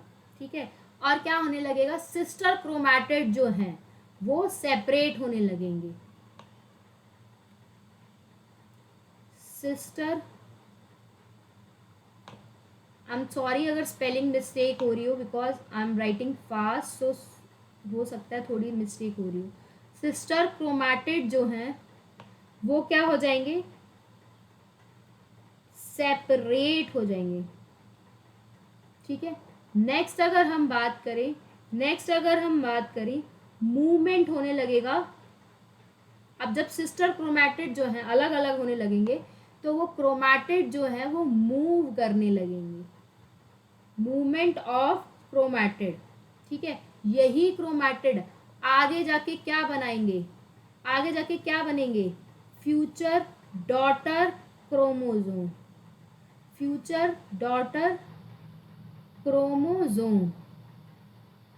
ठीक है, तो ये जो क्रोमैटिड हैं, देखो जब क्रोमोसोम में साथ में दो क्रोमोसोम प्रेजेंट हैं तो उन्हें हम सिस्टर क्रोमैटिड कहते हैं। जब वो अलग होने लगेंगे, अब वो सिस्टर नहीं रहे, एक अपनी जगह जा रही है, दूसरी अपनी जगह जा रही है। तो movement of chromatid towards opposite poles.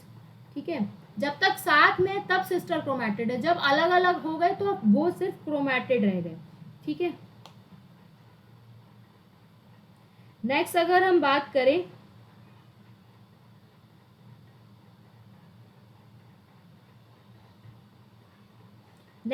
हम बात करें अब ये जो सेंट्रोमियर है ये स्प्लिट हुए क्यों, what is the reason of splitting of centromere. ठीक है, स्प्लिटिंग ऑफ सेंट्रोमियर का कारण क्या है, that is due to disassembly of spindle fibre, disassembly of spindle fibre. ठीक है, स्पिंडल फाइबर की डिसेंबली हुई। ठीक है, जिसकी वजह से प्रेशर होगा, एक्सर्ट होगा on centromere, pressure exert on centromere,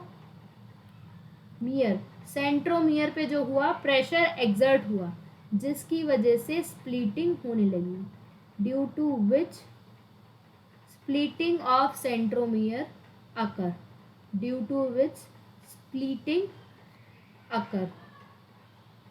ठीक है, next this is the diagram of anaphase, ये एनाफेज का डायग्राम है। किसका डायग्राम है ये, this is the diagram of anaphase. अब मैंने बताया कि ये जो क्रोमोजोम है, ये जो क्रोमैटिड है, ये क्रोमैटिड और ये क्रोमैटिड। ठीक है, तो हम कह सकते हैं क्रोमोजोम हैव सिंगल क्रोमैटिड। अब ध्यान से देखो, कोई क्वेश्चन पूछे कि यहाँ इससे पहले इस वाली स्टेज पे 1 2 3 4 क्रोमोजोम थे मेटाफेज पे, यहाँ कितने हो गए 1 2 3 4 5 6 7 8। तो आपको क्या पता चला, ड्यूरिंग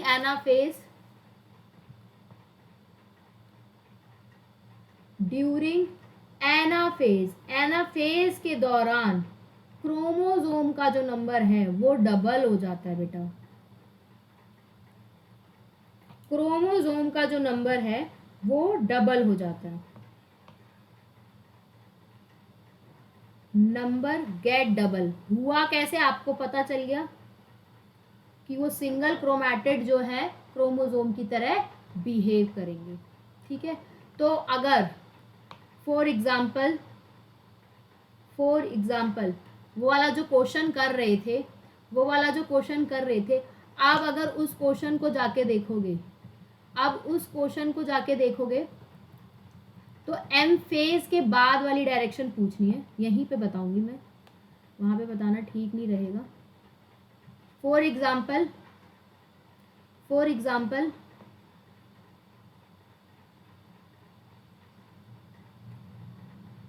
आफ्टर एस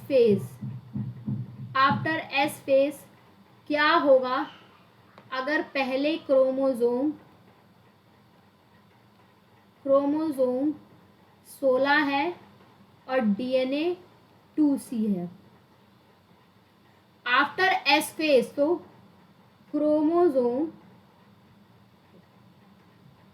16 ही रहेंगे, लेकिन डीएनए क्या हो जाएगा, डबल 4C हो जाएगा। लेकिन यही चीज आफ्टर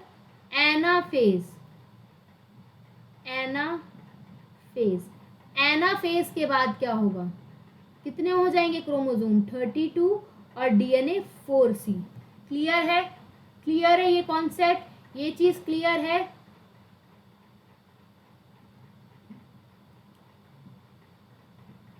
इस पे बहुत क्वेश्चन आते हैं कि क्रोमोजोम कितने होंगे, क्रोमैटिड कितने होंगे, तो ये चीज जो है बिल्कुल क्लियर है।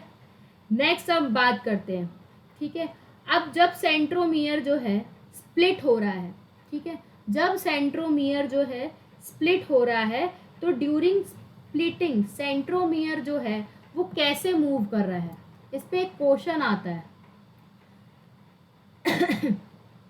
ड्यूरिंग स्प्लिटिंग ऑफ सेंट्रोमियर, तो सेंट्रोमियर कैसे चल रहा है और पीछे की आर्म्स कैसे चल रही है। ड्यूरिंग स्प्लिटिंग ऑफ सेंट्रोमियर, जब सेंट्रोमियर स्प्लिट कर रहा है, तो जो उसकी ड्यूरिंग स्प्लिटिंग ऑफ सेंट्रोमियर, तो ये जो सेंट्रोमियर है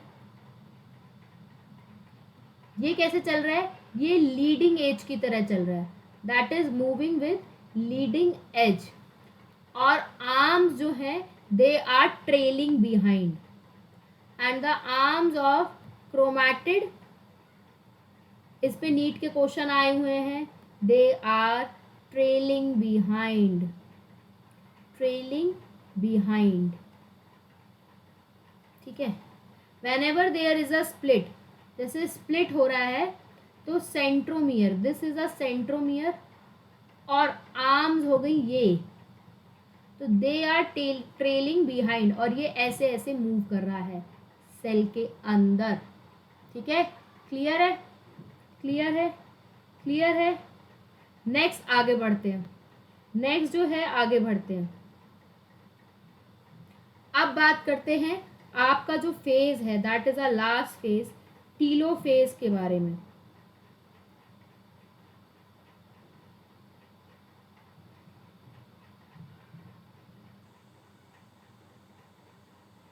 ठीक है,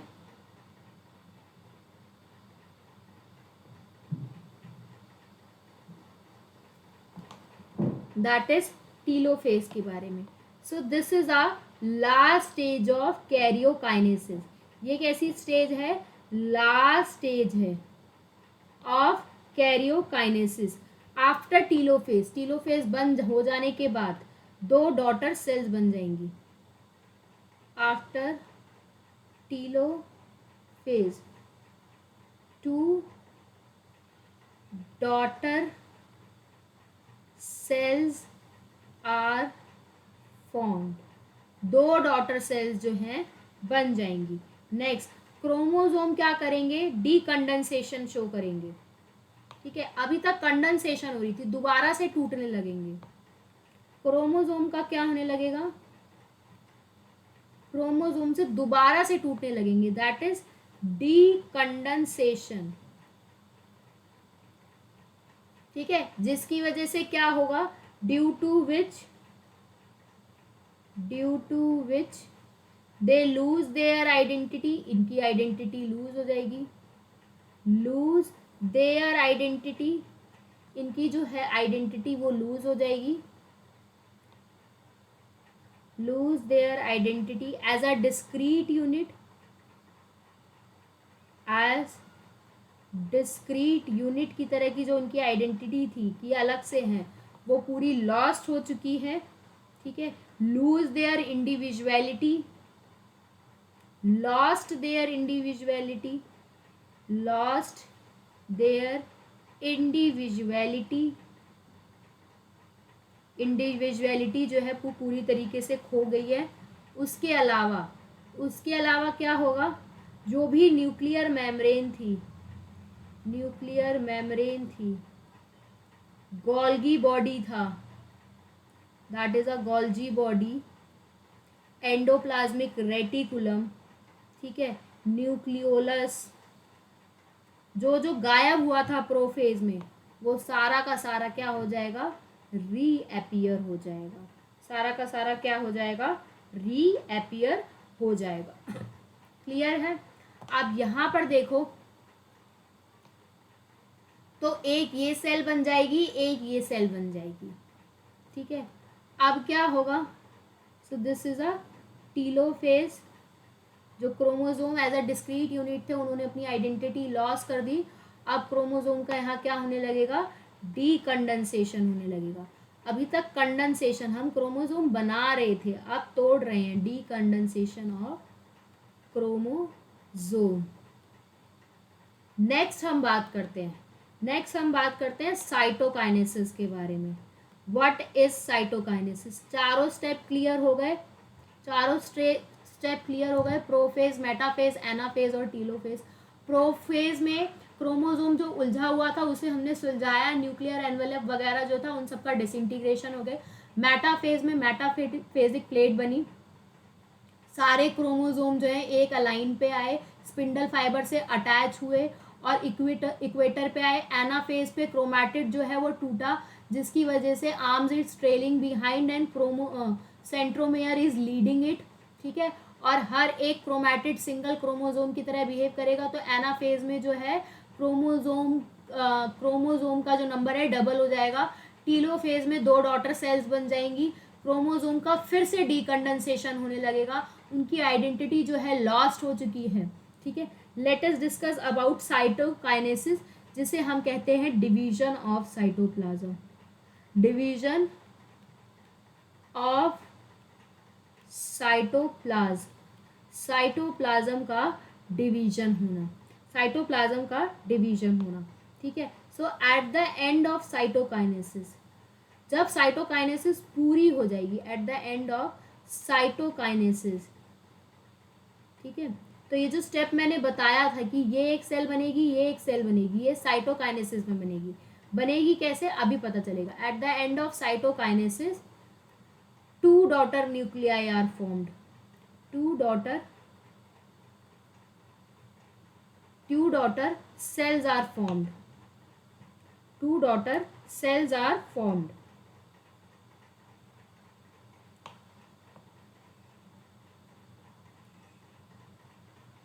आर फॉर्म्ड। नेक्स्ट, यहां पर भी मैंने क्या सेल्स लिखा है? नहीं बेटा, ये 2 डॉटर न्यूक्लियाई है बेटा, सॉरी 2 डॉटर न्यूक्लियाई। ध्यान से, यहाँ 2 डॉटर की न्यूक्लियस बन गया है। ठीक है, उसी तरीके से यहाँ पे 2 सेल्स बन जाएंगी। अब हम बात करते हैं साइटोकाइनेसिस इन एनिमल सेल और साइटोकाइनेसिस इन प्लांट सेल। एक होगी साइटोकाइनेसिस प्लांट सेल के अंदर, एक होगी एनिमल सेल के अंदर। दोनों के अंदर जो है अलग अलग तरीके से होगी। ठीक है, सबसे पहले हम बात करते हैं cytokinesis in animal cell. Cytokinesis in animal cell, animal cell के अंदर जो है साइटोकाइनेसिस किस तरीके से होगी, सबसे पहले हम बात करते हैं nucleus, plasma membrane. Plasma membrane में माइक्रोफिलामेंट्स, साइटोस्केलेटन प्रेजेंट होंगे, माइक्रोफिलामेंट। ठीक है, अब ये माइक्रोफिलामेंट क्या करेंगे? फर्स्ट स्टेप, माइक्रोफिलामेंट क्या करेंगे? पुल करेंगे, पुल्स द प्लाज्मा मेम्ब्रेन, क्योंकि इनके अंदर सेल वॉल नहीं होती। Pulls the plasma membrane, plasma membrane को पुल करेंगे और अंदर की तरफ धकेलेंगे। Pulls the plasma membrane into the, कहाँ पर? इनटू द साइटोप्लाज्म, साइटोप्लाज्म की तरफ पुल करेंगे। ठीक है, नेक्स्ट अगर हम बात करें, नेक्स्ट फिर क्या होगा? सेंट्रीपिटल मूवमेंट कहते हैं इसे। सेंट्रीपिटल मूवमेंट हमें देखने को मिलेगा किसका? प्लाज्मा मेम्ब्रेन का। Centripetal movement of plasma membrane, of plasma membrane. Plasma membrane का क्या होगा? सेंट्रीपिटल मूवमेंट होगा। नेक्स्ट अगर हम बात करें, जब सेंट्रीपिटल मूवमेंट होगा तो ये क्या बना लेगा? एक form of furrow like structure, furrow. ठीक है, जिसे हम कहते हैं सेल फेरो या कहो डिप्रेशन, गड्ढे जैसा। अभी होगा क्या, मैं आपको दिखाती हूँ। ठीक है,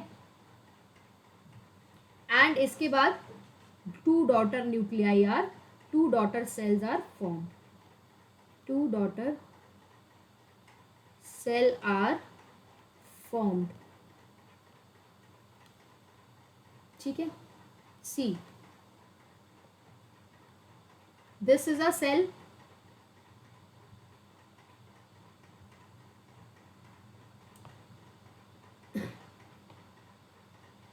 ये सब है एक बाहर के प्रेजेंट। ये है प्लाज्मा मेम्ब्रेन, ये क्या है? This is a plasma membrane. ये क्या है? Plasma membrane. ये जाने लगी, अंदर जाने लगी। ठीक है, ये क्या करने लगी? अंदर जाने लगी, अंदर जाएगी और ये अंदर की 2 सेल्स हैं। प्लाज्मा मेम्ब्रेन ने अंदर जाना जो है शुरू कर दिया। Just give me a 1 second.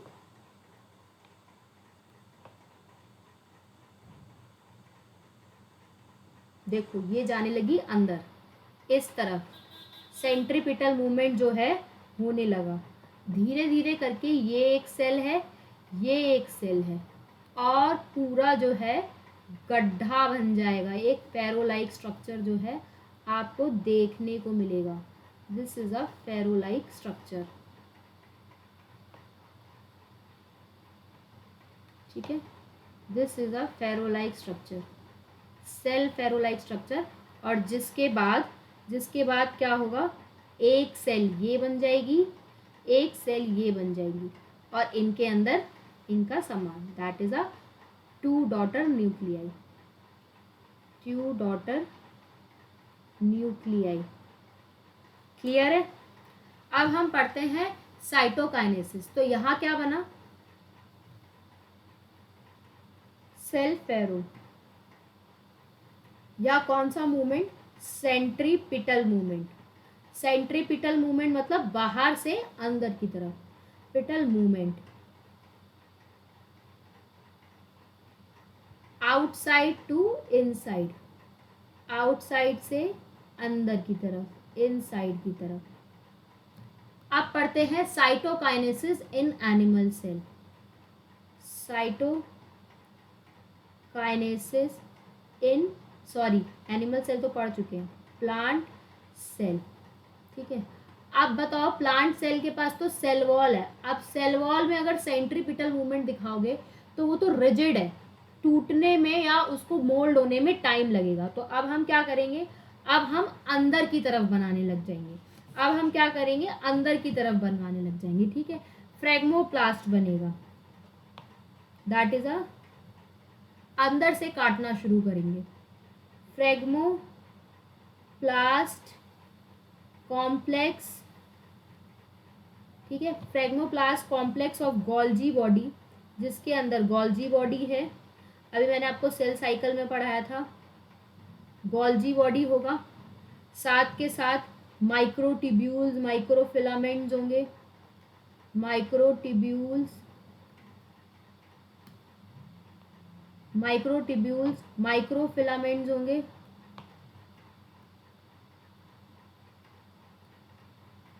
Microfilaments होंगे, जो कि कहाँ बनेंगे, that is formed at the centre of cell, formed at centre of cell, cell के सेंटर पे बनेंगे। फिर चलेगा दूसरा पॉइंट। ठीक है, फिर चलेगा दूसरा पॉइंट। अब ये सेंटर पे बनेंगे, सेंटर पे बनने लगेगी cell plate formation take place, formation, cell plate formation take place. Cell plate जो है सेंटर प्लेट, सेल प्लेट जो है सेंटर पे बनने लगेगी।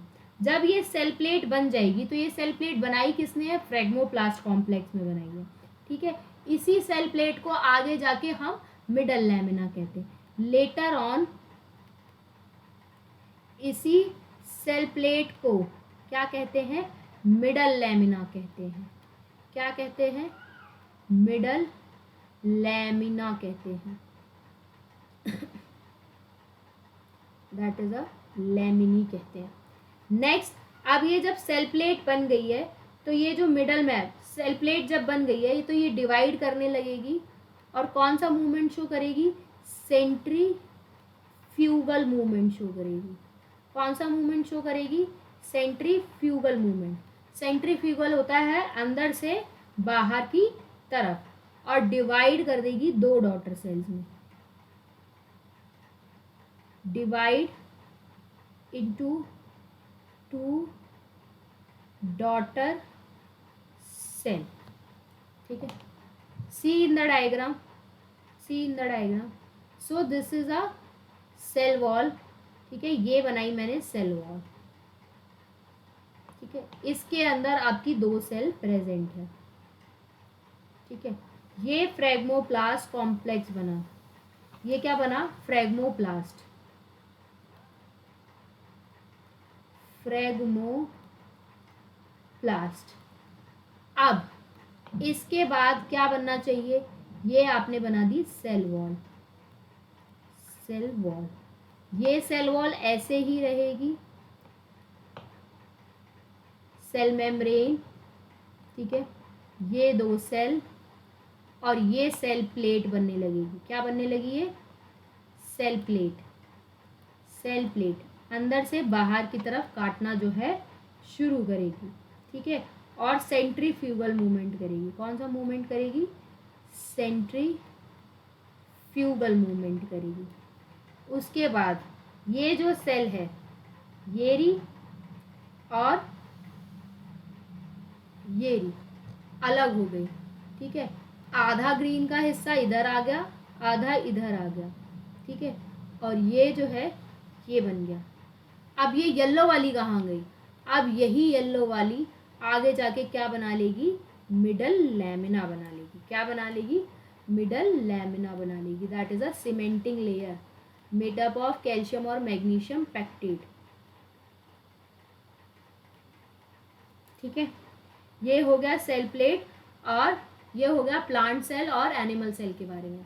एनिमल सेल में सेल फेरो बना, प्लांट सेल में सेल प्लेट बनी। एनिमल सेल के अंदर सेंट्रीपिटल मूवमेंट हुआ, प्लांट सेल के अंदर सेंट्रीफ्यूगल मूवमेंट हुआ। नेक्स्ट अगर हम बात करते हैं फ्री न्यूक्लियर डिवीजन की, फ्री न्यूक्लियर डिवीजन की, फ्री न्यूक्लियर डिवीजन की अगर हम बात करें तो फ्री न्यूक्लियर डिवीजन क्या होता है? कई बार क्या होता है, साइटोकाइनेसिस जो है वो कैरियोकाइनेसिस के तुरंत बाद नहीं होता। कैरियोकाइनेसिस का मतलब न्यूक्लियस के डिवीजन के तुरंत बाद साइटोप्लाज्म अलग नहीं होता। Sometimes cytokinesis is not followed by, cytokinesis is not followed by karyokinesis. मतलब कैरियोकाइनेसिस के तुरंत बाद साइटोकाइनेसिस होना चाहिए, लेकिन कई बार जो है नहीं होता है। जब नहीं होता तो उस टाइम पे कंडीशन आ जाती है कि सेल के पास एक से ज़्यादा न्यूक्लियाई हो, मोर देन वन न्यूक्लियस हो, एक से ज़्यादा मोर न्यूक्लियस हो, ठीक है। इसी को हम कहते हैं फ्री न्यूक्लियर डिवीजन, कि सिर्फ न्यूक्लियस ने ही डिवीजन शो किया। फ्री न्यूक्लियर डिवीजन, इसी को कहते हैं फ्री न्यूक्लियर डिवीजन। नेक्स्ट अगर हम बात करें और ये जब फ्री न्यूक्लियर डिवीजन होता है तो कौन सी कंडीशन आती है? Multi nucleate condition arises. Multi nucleate condition arise. Multi nucleate condition जो है हमें देखने को मिलती है, जिसे हम कहते हैं सिनसिटम और सिनोसिटिक स्टेज। दैट इज अ सिनसाइटम या फिर सिनोसिटिक स्टेज। क्लियर है? एग्जाम्पल क्या है इसके? एग्जाम्पल क्या है? एग्जाम्पल ऑफ सिनोसिटिक या सिनसीटियम के, तो पहला एग्जाम्पल है that is a liquid endosperm of coconut. Liquid endosperm of coconut. और दूसरा एग्जाम्पल है टेपिटम वॉल ऑफ एंथर। याद करो, sexual reproduction of flowering plants में एंथर जो है उसकी जो टेपिटम लेयर होती है वो बाई न्यूक्लिएट या मल्टी न्यूक्लिएट होती है। क्या? Tapetum of anther of stamen, ठीक है। नेक्स्ट अगर हम बात करें, so let's see the significance of mitosis. Mitosis के सिग्निफिकेंस की बात करते हैं। Significance of mitosis, significance of mitosis. Mitosis के अगर हम सिग्निफिकेंस की बात करें, ठीक है, तो माइटोसिस जो है इक्वेशनल डिवीजन शो करता है। माइटोसिस जो है क्या शो कर रहा है? Show equational division equational division show करता है। क्यों करता है? Because progeny and parent have same number of chromosome।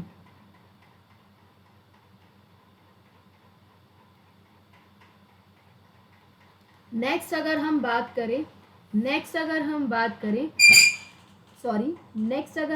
करें तो माइटोसिस या इक्वेशनल डिवीजन जो है that is only restricted to the diploid cell. ज़्यादातर आपको डिप्लॉइड सेल में देखने को मिलेगा।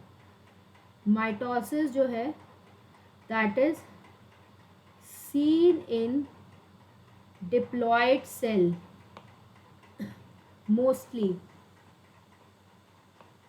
That is diploid cell mostly. ठीक है, लेकिन कई बार कुछ ऐसे लोअर प्लांट्स हैं या इंसेक्ट्स हैं जो कि हैप्लॉइड हैं, वो भी मियोसिस से डिवाइड करते हैं। बट समटाइम्स कुछ lower plant and animal divide by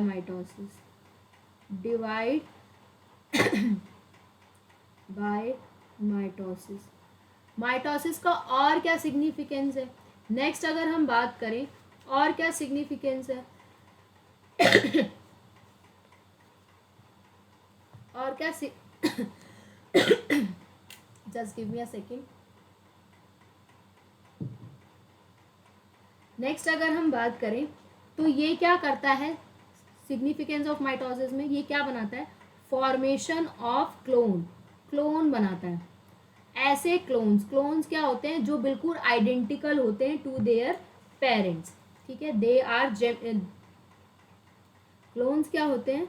that they are genetically similar to there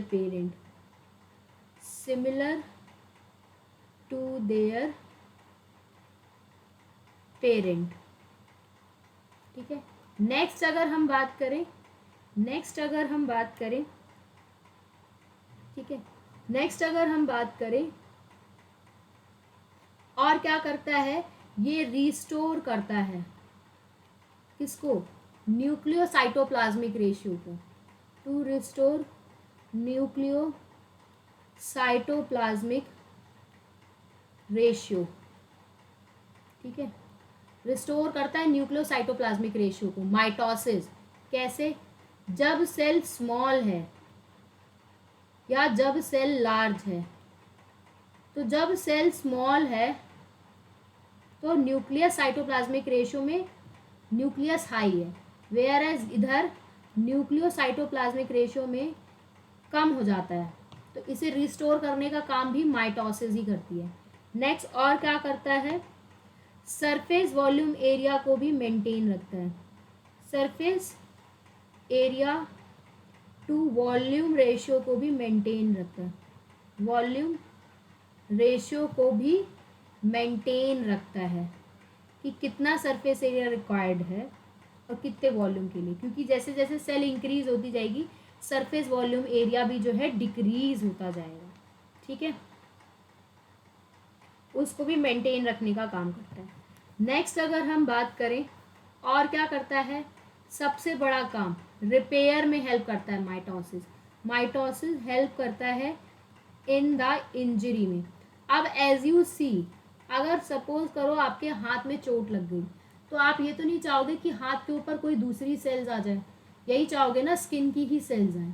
तो वो सेल्स कौन कर रहा है? उसमें क्या हो रही है? माइटोसिस हो रही है। नेक्स्ट अगर हम बात करें माइटोटिक डिवीजन और कहाँ देखने को मिलती है? That is seen in meristematic tissue also. Seen in meristematic tissue also. Meristematic tissue में भी क्या देखने को मिलती है आपको? माइटोटिक डिवीजन ही देखने को मिलती है, जैसे कि एपिकल और लेटरल मेरिस्टेम में। ठीक है, नेक्स्ट अगर हम बात करें जितने भी यूनिसेलुलर ऑर्गेनिज्म हैं, चाहे बैक्टीरिया है या यूकैरियोट्स के जो प्रोटिस्टा, ईस्ट, अमीबा, पैरामीशियम है, तो माइटोसिस रिप्रोडक्शन में भी हेल्प करता है। Mitosis help in reproduction, reproduction में भी जो है हेल्प करता है। कैसे? बाइनरी फिजन से, बाइनरी फिजन से, ठीक है। ग्रोथ भी करता है। So this is all about mitosis. Next in the other class हम मियोसिस के बारे में पढ़ेंगे और सेल साइकिल और सेल डिवीजन जो चैप्टर है पूरा ख़त्म हो जाएगा। वो भी इतने ही 1-1.5 घंटे का लेक्चर होगा। मैं पूरा लेक्चर इसलिए नहीं ले रही बिकॉज आपकी केमिस्ट्री में इलेक्ट्रोकेमिस्ट्री का टारगेट है, तो प्लीज़ स्टार्ट कंप्लीटिंग और अच्छे से पढ़िए। ये जो है मैंने सेल साइकिल सेल डिवीजन का पहला पार्ट जो है कंप्लीट कर दिया है। माइटोसिस जो है पूरा कंप्लीट हो चुका है। So all the best for your exam. See you in the next target video.